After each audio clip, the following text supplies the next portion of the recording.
ایک دفعہ ایک شخص امام علی علیہ السلام کے پاس آیا اور کہنے لگا، یا علی، گدھا اتنا بیوقوف کیوں ہوتا ہے؟ امام علی نے فرمایا، اے شخص، گدھا طوفان نوح سے پہلے ایک چلاک جانور تھا۔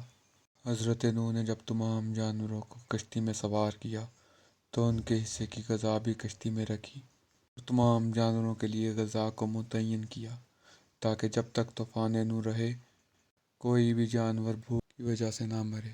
گدھا چونکہ چلاک جانور تھا تو وہ دوسروں کے حصے کا چارہ بھی چوری کر کر کھا لیتا، اور جب حضرت نوح صبح آ کے پوچھتے کہ یہ چارہ کس نے کھایا تو گدھا ان کے آگے جھوٹ بولتا۔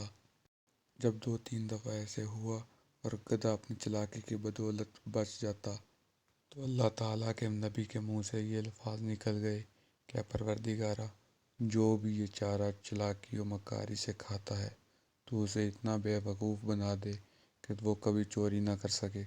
بس اللہ کے نبی کے منہ سے یہ الفاظ نکل نہیں تھے کہ اللہ تعالیٰ نے گدھے کی چالاکی و مکاری چھین لی اور اسے ایک بے وقوف جانور بنا دیا۔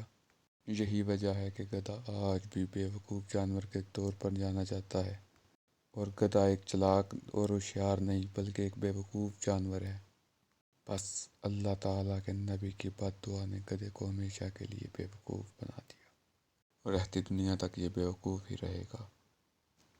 آج بھی انسان بے وقوفوں کو گدھے سے مناسبت دیتے ہیں، اور گدھے کو اس کی چالاکی و مکاری کی وجہ سے نہیں بلکہ اس کی بے وقوفی کی وجہ سے مانا جاتا ہے۔